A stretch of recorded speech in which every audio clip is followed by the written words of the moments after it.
City Boy number 6, written by Greg Pak, art by Menkyu Young, Sebastian Chang, and Wes Abbott. And in this finale to City Boy, we realize that Cameron, he's just done. Well, I'm saying he's just done with this shit because his mother, the person he's been looking for all this time, she's dead now. And this bastard Swamp Thing and his fucked up Green gonna try to make people forget that his mother existed by growing up over her makeshift tombstone after Bloodhaven was nuked all those years ago.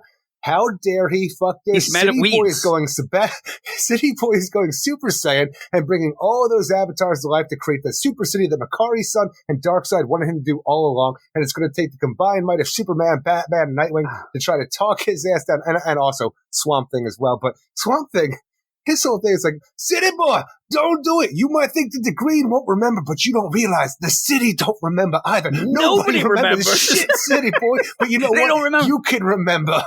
Thank you, Swamp Thing.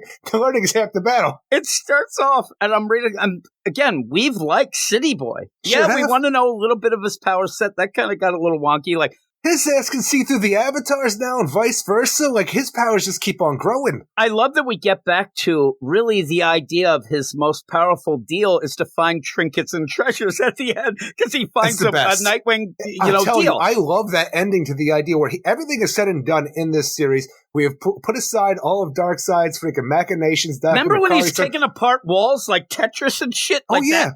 But what happened with that? He gets back to Bloodhaven after saying so long to the rest of the heroes, and there's a little child who can't play with their friends because they lost their Nightwing action figure. But you know what? Old Cameron, he uses his powers to find that Nightwing action figure, knows where it belongs, and gives it back to that kid to go play. City Boy, the end. But you know what? A good ending in my mind. Who writes their address? There's not enough room. They're trying, like, the ending of this is Greg Pak wanted to have that nice ending, but City Boy feels like a real creeper then. Of just going up to his family and says, hey, I kind of knew it was yours, whatever. Then the mom's calling the police. I don't care about any of that. The idea that's where I want to say I like this ending, but when you have City Boy, you have to explain why he shows up and say, oh, your address was written on the back of this action figure.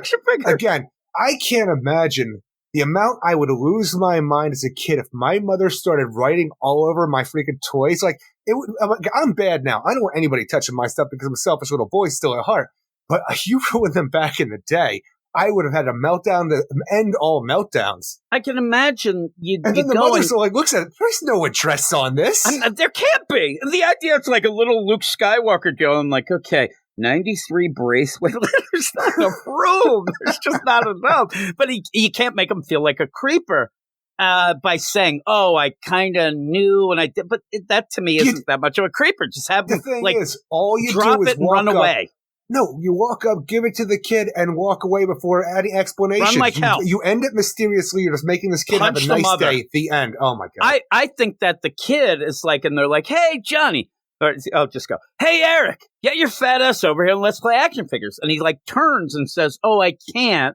I don't have my, and then you just slip it there and run like hell. And then oh my God, it's there. Just have that. You don't need an explanation of an address. But speaking of explanations, when I first started reading this, I'm like, okay, what's going to happen here? You end up having City Boy Cameron. He's a little bit upset about everything that's gone on.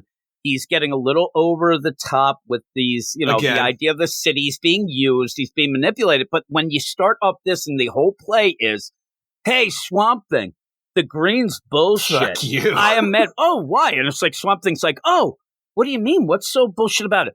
Look at that grave. There's weeds on it. I'm like, I wanted him to say, well, listen. I'm sorry there's no caretaker in the middle of the woods for your mother and her makeshift grave. We're in the woods. We're in the woods, pal. We're not doing if you have any problems with this, maybe you can hire somebody to do there's it comes down to no landscaping is being done in the middle of the forest. Like, that is complete bullshit. And the idea where you never get a point, you try to through this weird avatar of cities at the end that looks like his mom to get feels, but really by the end, and why I still think his mom's just a downright bitch, there's never a part at the end where you see this, like, why doesn't he find a trinket or something that, well, why doesn't he find something that was, oh my God, my mom had this and it was like a locket with my picture, like his picture in it, not mine, Eric, that'd be weird. but you know what I mean? And then, oh my God, she never forgot me. Life isn't always about, happy endings like this. For whatever reason, at one point, Cameron's mom ditched him with her father. She forgot about him. Went off to Bloodhaven, had herself a new family until a nuclear explosion hit and she died. But she died after they took refuge in the woods. Like they were living outdoors in the woods where she died then and whatever. But if you're going to play the idea of his powers, finds trinkets and treasures, he ends up where he is really upset about people forgetting his mom. Though she abandoned him, why couldn't you have found just this locket there that, oh my God, what is this? Because she did forget about him. Yeah, she did. And that's where I'm like, don't be mad at Swamp Thing. Listen, my mom doesn't like me. That doesn't mean I'm mad at Tanya. I got other reasons to be mad at her, but not about my mom ditching me, right? That is not. My dad barely talked to me, but I'm not mad because the next door neighbor's lawn was too long. They didn't trim it. That's ridiculous. Are you the next door neighbor? Maybe. I'm 3 neighbors. That's the thing, though. Like, you play it, and it's such a laughable thing about how mad he is, but you could have set it up. I understand the grief aspect of it. But he needs to find a way to lash out, and he's doing so. He realizes he's going over the top and has to control himself, but he's still a young man. He's lashing out. And everything he wanted in his life has been taken away from him. But he did end up trying to find his mom, found out she was dead, found a grave. That is, I hate to say it, it's not a good ending, but it is some closure that he realizes. But we have another issue left, and Greg Pak has to go. I don't know where you end up. I think that he would maybe even get together and say, hey, Swamp Thing, listen, you kind of control the green. Can you make sure, like, even this grave deal is just you this come back random, here and take care of your mom's grave. It's just random, it's just random grave in the wood. It's not even anything that's going to give him anything. Like, that was, it's just so ridiculous. You're trying to get the grief in it, but it's way down the line. Don't know what happened to Grandpa. He's being chased by Makari's son inner gang with your dark side in the background. Want to change? There's some shit that you need to get done here. Don't worry about weeds over your mom's grave. That doesn't mean that she's forgotten by you. Who else needs that grave? Like the idea where he says, and Swamp Thing says, it doesn't matter. The city, Green, they all forget. Well, yeah, the only person it's not affecting. It's so weird. It's so weird. And then we have to have Batman come in and be like, just be thankful for the time that you had to love her. You know what? You're right, Batman. Off I go. So long, Trinity. Or Nightwing, Batman, and Superman. Batman's like, listen, and he does end up trying to figure this out in the way that, pretty much Nightwing's like, why the fuck weren't you that nice to me back in the day? But he says, listen, you had your time. But that's not, like, that doesn't solve it. The idea in this is he's lashing out. He's not mad that she's dead. He's mad that she abandoned him. And she abandoned him and he never got to resolve that because now she's dead. There are some feels that you can go with there, but the idea of lashing out at others with this, it would be more the idea like, why didn't I have more time? Who stopped me from that? Whatever. It's just a weird play to kind of try to get the feels, to try to get the deal, because he found out a couple issues ago she was dead.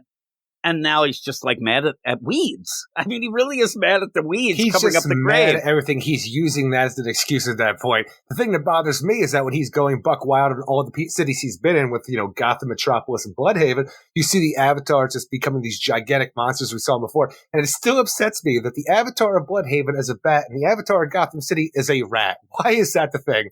And they just come, and again, I'm probably centering on it too much, but the idea where I thought, if you end up when you're doing because he was using his powers to try to follow that trail with his mom. Yeah. And then by the end, it went, legitimately, it went dead. Erica's a joke. Sure did. But dead in end. my mind then, where you, with that, get mad at them for giving you the power. Because grave encounter. In my mind, he did. He did, Eric. The idea, Makari's son and them, they upped that deal and whatever the case may be with these powers. But that ended up giving him a false hope. And that's what I would have centered on the deal. I don't want to have these powers anymore. You're bullshit for giving them to me. But instead, he just kind of goes ballistic. He goes Super Saiyan. And then you end up where they're not really even at one point talking to him. They're talking through these stupid avatars that are like kaiju going around trash monsters. Listen to me, city boy. I know you could hear through this. Yeah. And then you have Dick Grayson's like, oh man, but he's a good kid. They don't really know him. And then Batman's like, at least you had, like, the idea at this point that he's so angry. Like, just imagine, you get upset. You used to a little more. You're getting older now. You're an old man. But the idea when you were really upset that your dad had died. And you have some things. I mean, legitimately, I'm trying to argue with you, and you did kind of have this more situation than I ever did with what happened here. Your dad ended up, not to get personal here, but your dad ended up having another family, maybe more than one, right? Started doing things at points. Maybe that family and people involved, you weren't allowed to get involved anymore and things like that.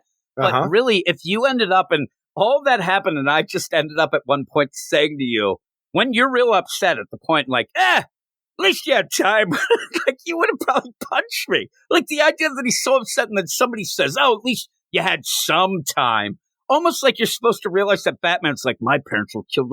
Like, see, this is more different. Than that. He waited for Cameron not to be upset with that whole thing, like to get over and have this as a weird consolation to. So it's not like a throw in the face, like, "Hey, calm down, you cry baby." You say that. I think that what he said was not. But I don't even know if Cameron heard it. I think it was more for Dick Grayson. Look, Dick, I'm a pretty good guy. But yeah, it's just the whole play was, again, it was generic to a series that was way better than we thought it was going to be. And still is, I think, the best of them. And by the end, I'm arguing with these things. It just is ridiculous. But I don't know what I would have expected from this anyway because of what is going on. I don't mind Cameron's freak out because we've seen it all along. It's the culmination of everything we see with the avatars to the point where he creates a gigantic metal avatar of his mother to have something there that he realizes he has to let her go like she let him go all those years ago, like in a closure kind of sense. And pretty much saying to Makari's son that, I'm not going to do what you want because I'm not going to destroy the world. While you have this going on, you have Darkseid's like, man, I need to have that city boy. You don't see Darkseid. Let's imagine what he's saying over there on Apocalypse. Got to get that city boy to do that city thing, get me a new apocalypse on Earth. So I better send my parademons to all of those 3 heroes that he had encounters with the last few weeks to stop them from stopping City Boy from doing his thing. And as soon as City Boy comes to his own wits, Darkseid's like, well, better get them back out of here. And also, Makari said, you fucked up. You're coming back with me because you got some explaining to do. That was the best part. He's like, I'll tell you, Darkseid is very quick with the hook. Like Darkseid is moving on. Yeah, Darkseid. He's going by a pitch count. He's there. He's like, okay, I have the best pitcher in the league here, and he's only pitched 2 innings, but I don't like all those pitches. He's, I'm going to yank him, and then brings it in the middle. Like he does. He bails. He bails like without even being there. Which is hilarious. And it's so weird, too, because Makari's son, which sounds like, obviously Dr. Makari, we don't know who this character is, and it feels like he serves the needs of, he serves Darkseid without ever knowing what Darkseid truly is. So when he's being pulled to Apocalypse, he's like, what am I going to do? He just doesn't seem like he understands what his role is now, like the idea, like, what comes next. Like, he doesn't seem like he understands, like, Makari's son seems like it was just a weird play on the name Makari that he just happened to work with Intergang, who works for Darkseid. Like, he feels almost like a dupe, but I don't understand it completely. And it's true. Like, again, I think that the biggest misplay, again, though, a little better than with Spirit World and Vigil, they didn't seem to realize they had 6 issues and things got fucking wonky. And by the end, you're like, okay, if it continues, maybe. But there's still these weird things in this. We don't really know his power set. You said Makari's son just is kind of there. And then at the one point, this is where I think that it's a misplay. You do end up having that avatar that's going to be kind of the avatar of all the cities, and it looks like his mom. Mama.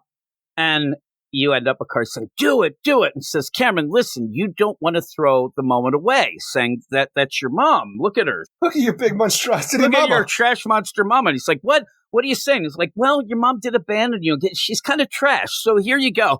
And then he says, I used to dream of this, that she'd come back, that she'd find me, that she'd hold me. And now I'm like, are we going to do like Iron Giant shit? Like, yeah. But then he says, but this is a lie. And then goes to the point, I wanted this to be from his heart, that while this is a bad thing, he's freaking out and he does make his mom, but he says, this is your design, so I'd embrace it. And that threw it all out. That line where he says, you duped me with even this, I wanted this to be where he's so angry, but the thing that pulls him out is the thing that he really cares about is his mom. And that ends up being the trash monster here that he's made for him, and then realizes, wait a minute, my mom would have never wanted this. Maybe, I don't know, because the bitch left me. But the idea, he says, it was by your design, as if he's been manipulated to make that, so it threw it all out. It threw it all out for me. And then he just kind of gives up and says, yeah. And then the trash monster gets a little, seems to have feelings. Oh, no. Don't leave me, Cameron.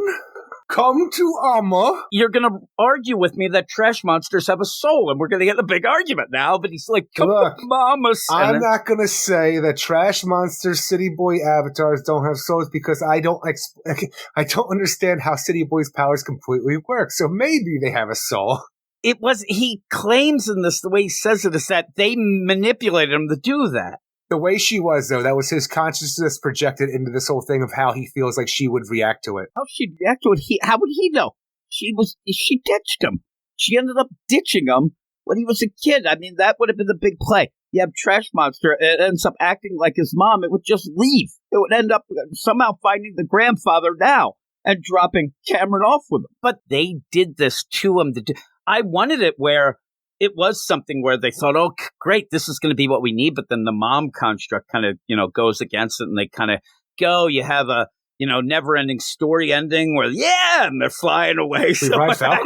Right? So you end up, though, with, this isn't what I wanted. This isn't my doing. So I'm going to watch it just meld away. You're defeated. The rest of the trash monsters just kind of gloop away for no reason at all because they're still a thing on their own. But they're still kind of their thing, but they're not. They're only brought to life in this personification by City Boy. Yeah, but then at one point they shock him, and then they're shot. Like, there's some weird plays here. And then somebody comes in and does some landscaping. I think it's Dick Grayson. He's got those millions. Get some asshole there to clear that and keep City Boy off his back. It's right outside of Bloodhaven. Yeah, it is. So get that going. Again, it's like a little glade in a forest, and he was mad that it got overrun. It's one thing to get mad at time, get mad at people, but not the greed.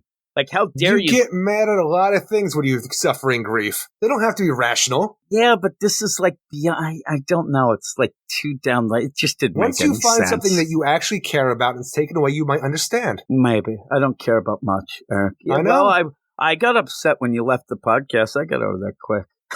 Did you? No, I didn't. I was very upset.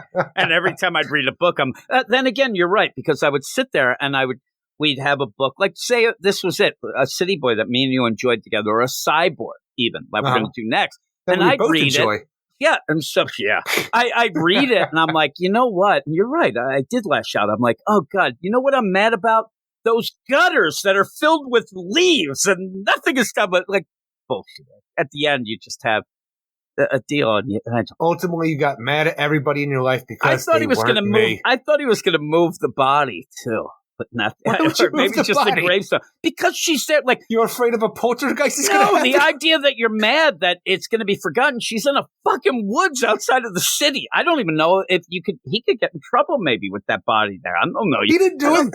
Yeah, but he's there. He's putting flowers on. You got to bring my somebody. Daddy's buried on a lawn somewhere. I don't even know who owns the house anymore. Is the gravestone out and you don't even know that? There wasn't a gravestone, so it's kind of hidden. That's a little odd. I didn't know that. Like, that? Did what they do you think it I was like putting flowers on every year? A grave. They actually had a stone. Now I'm thinking that somebody went cheap. They didn't want to pay for a funeral. Look. There was a stone that laid on the ground with a nice little poem, and that was about it, with an archway that goes around it and a stone walkway. It just looks like a nice spot. That's exactly how we buried our dog Bella when she died in the backyard. That's crazy. I didn't know that. I just thought it was in a graveyard that you went to. No. I did wonder why you weren't going now. Now I realize you can't go because it's on somebody's property. You can't go see And again, I say that because it could still be in the family, this property, because at one point I always went to see my Meemaw because it was buried on the side yard right there. And I say, but it's not like a body, it's an urn, so it's not that bad, thankfully. But when you have this going on, my Meemaw moved away and didn't tell me where she was moving and changed her number. So yeah, I could be lashing out right now. Who knows? I thought maybe your Meemaw died and she got buried down at the old, water treatment plant. And she could be dead and nobody told me. I don't know. Yeah, that's that. Now, see, there you go. Now I'm upset because I know how much that more than what my family means to me, that meant stuff to you. So now I'm sadder. I'm very sad. I'm going to lash out and make a fucking trash. There you go. It's the other deal. All of a sudden, the trash monster of my mom comes and yelling, "I'm from South Philly, assholes." I'm like, get the fuck back in the trash can, you whore. Like, that's all the deal. I start really ripping into the trash monster. That's the thing. My mom, she's already a trash monster. What does she become when she evolves, Eric? I have no idea. Yeah, maybe. Maybe someday. It's funny, I was thinking about your mom and laughing the other day because I saw something on YouTube and something I was watching trash-talking Bournemouth, and I was like, exactly. Oh, what a bitch. Oh, my goodness gracious. But overall, what would you, because at the end, we said it already. It's a nice ending. It's a little weird, but it's nice. He gets over himself. Grief. And then he goes and ends up. A lifetime of grief. I like to where he's just, at the end, it's like, all right. And he's like, whew. That was crazy. Walks out to the street. It is kind of a play where Greg Pak, like, I'll give him credit. He's giving a realistic ending, right? Where he gets out and he's like, oh, shit, blood. He just walks back into town. Again, he didn't really have much of a life before. What does he do now? And I thought the idea here. Banners around like the Incredible Hulk TV show. I just want to ask you one thing. This is the ending of it. Here's the deal. He's Bill Bixby. Superman, Nightwing, Batman, and something. They're all there. They're all there at that grave. They leave, and this asshole has to walk back into town. Nobody even gives him a ride. They didn't even ask what he's up to. He needs time with his grief. When Batman says, hey, at least you can be grateful that you had a chance to love her. And he goes, yeah. Nightwing says, hey, that's great. Let's get the fuck out of here. And they leave. Superman flies off. Swamp Thing comes up in some fucking plant in some other town. He just goes back to being Levi Kamei in his home. Yeah, and Cameron, and that's the other thing. Who could tell which one or whatnot? It's kind of that generic Swamp Thing in my mind. This felt as far as I am concerned, Alec Holland's Swamp Thing is gone. This felt more like an Alec, though, of like a wise, I don't know. It doesn't matter anyway. But in that deal, all of a sudden, I think Cameron's like, all right, well, oh shit, I got to walk back to town. Like those assholes didn't even give me a ride. And then he walks back to town. And then he finds trinkets and treasures. City Boy's a walking boy. And I'll tell you right now, while it's a very nice gesture, I don't know why that Keith Giffen deal where it weirds me out, the way that they have, and that's legit a picture that they had with it, but it's not very flattering to me. And it looks like he's like ready to like tell me I'm an asshole. I don't know what it is, Eric. You see that there? Yeah, I guess you get it, you jerk. But yeah. He goes back and, oh, yeah, look at this action figure. How the fuck does it have anything printed on the back? It doesn't. Yeah. And then he's like, I did it. And in the play, you're right, though, because of all the three of these, the idea that he gave a little kid a toy to have fun, all that, right? And probably says, goes back to his roots. And says, enjoy it, bitch, because look, I see your mom's drinking right there. Looks like she has a beer. Your mom's going to just abandon you. Because she's a drunk-ass bitch. Stay off the pole, whore. And then he leaves, right? He gets the fuck out of there. Poor idea of women. But it's a nice deal that he gets to, make a kid happy, unlike himself. Because he is a miserable prick, Eric, is what I say. But what would you give? Ultimately, I'm going to give it a 5.6 out of 10 because while I think this is, a decent ending to City Boy, it's nothing that's going to blow your mind. I think it's the powers that you've seen so far going overactive, him calming down, realizing, okay, this isn't going to have to rule my life so far, and he gets back to doing City Boy stuff that he was doing before the series started. It looks good. It has a nice little ending. It's filled with action, but it doesn't really wow you to the point of like, oh, we needed to have this because we needed to know more about the City Boy, because it's just a little bit more of the same of what we've had the entire series so far. That's about it. But he's over his mom now. Yeah. So was half the town back in the day. They were on top of it. But you did say that you do have to get back to living, which does remind me of this. If you ain't gonna live, God damn it. You better get living to dying, because then you might die, because you might be living. He did it. Much. What did you give it? That was stupid. 5.6 out of 10. So fine. This always happens where we're arguing about stuff, and I'm telling you how much is bullshit. I'm going to give it a 6. I actually, by the end, I like it more than the others, and I think that I don't just think even the Dark Side play, which elevated this book over anything else that this New Age of Heroes was doing, or the We Are Legends books that we're doing. It elevated it to the point where, but at the end, it's like, oh, moving on. You are all weirdos.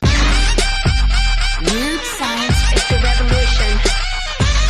Weird science is the revolution.